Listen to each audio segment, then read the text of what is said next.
नमस्कार दोस्तों, स्वागत है आपका एक और नई वीडियो में। जैसा कि आपको पता है कि सीईटी जो पॉलिसी है वो संशोधित हो चुकी है, बट उसमें अभी भी कुछ कमियां एक तरीके से स्टूडेंट्स या फिर जो एनालाइज कर रहे हैं वो ढूंढ रहे हैं या बता रहे हैं कि इसमें इस तरीके की कमियां या गलतियां या खामियां एक तरीके से हो सकती हैं।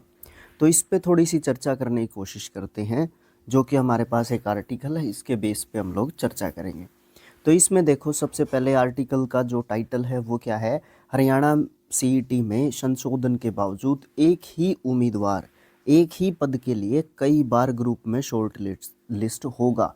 जिस तरीके से ये 10 गुना की पॉलिसी की गई है 4 गुना से, तो उसके हिसाब से एक ही उम्मीदवार एक ही पद के लिए बार बार शॉर्ट लिस्ट होगा। वो तरीका है उसका एक, उसके हिसाब से होगा। सीईटी में विज्ञापित पदों का 10 गुना शॉर्ट लिस्ट करने का कोई फ़ायदा नहीं होगा। सीईटी क्वालिफाई होने से सभी को मिल सकता है नौकरी पाने का मौका। तो मतलब यहाँ पे इस आर्टिकल के अनुसार इसका जो कंक्लूज़न निकलता है, देखो सस्पेंस बनाने की मुझे कोई ज़रूरत नहीं है। इस आर्टिकल का जो कंक्लूज़न निकलता है ना, वो कुछ इस तरीके का निकलता है कि यहाँ पे सीईटी को क्वालिफाई करना चाहिए था बजाय कि 10 गुना के।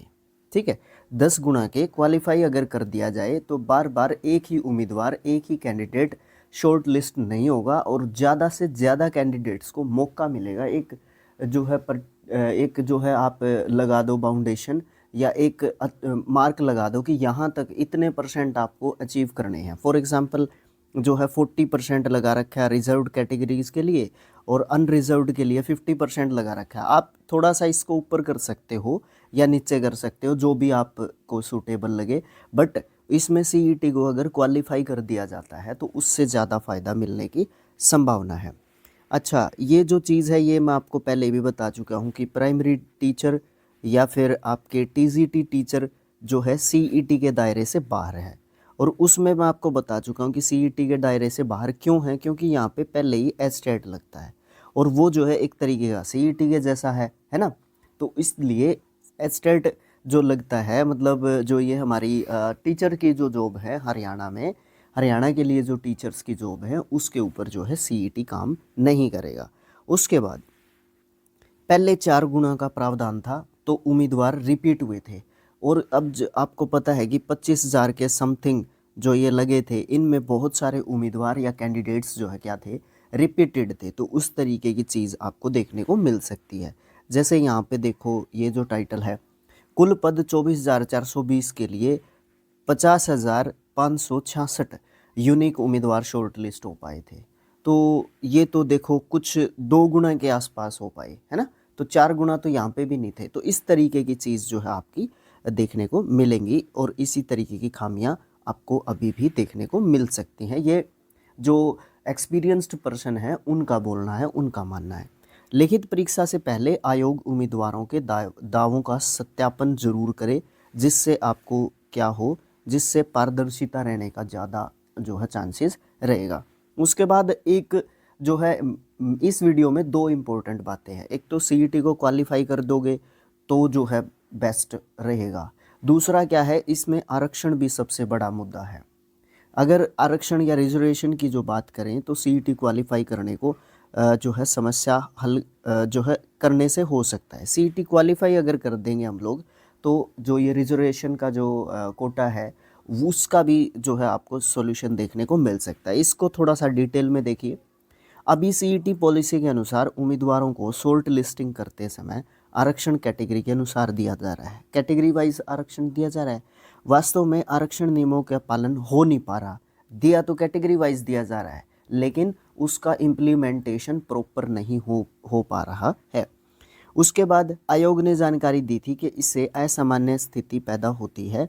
इसमें कई बार आरक्षण श्रेणी की कट ऑफ सामान्य श्रेणी की कट ऑफ से अधिक हो सकती है। इसका हल सीईटी को क्वालिफाई करके किया जा सकता है। तो मतलब ये एक सजेशन दिया गया है राइटर को, ठीक है। जो भी जिसने भी ये आर्टिकल लिखा है उस राइटर को सजेशन दिया गया है, जो एक्सपीरियंस्ड पर्सन है उनको, कि इसका एक ही समाधान हो सकता है।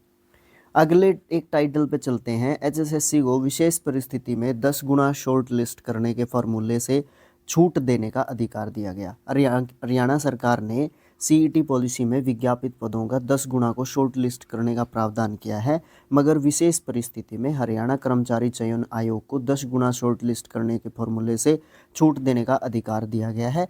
यह अधिकार इस्तेमाल तब होगा अगर 10 गुना शॉर्ट लिस्ट करने पर भी लिखित परीक्षा के योग्य उम्मीदवार अगर नहीं मिले तो ये चीज़ इम्प्लीमेंट हो सकती है, नहीं तो इस 10 गुना का भी कोई फ़ायदा नहीं होगा। इस बात का भी कंक्लूज़न क्या निकलता है, ये निकलता है कि सीईटी को क्वालिफाई कर दिया जाना चाहिए, और शिक्षक पद तो पहले ही सीईटी से बाहर थे। तो कुछ इस तरीके का आज का जो ये अपडेट है, या फिर ये जो हमारे पास आज का जो ये अपडेट पहुंचा, तो इसमें है ना इसी तरीके की बातों के ऊपर जो है फोकस किया गया है कि अगर शॉर्ट लिस्ट करेंगे तो उसमें प्रॉब्लम आएगी, और बहुत सारी जगह पे ऐसा होगा कि 10 गुना भी आपको नहीं हो पाएंगे, तो आप इस चीज़ को इम्प्लीमेंट कर सकते हो, अन्यथा आप इस चीज़ को इम्प्लीमेंट नहीं कर पाओगे। ये समस्या है।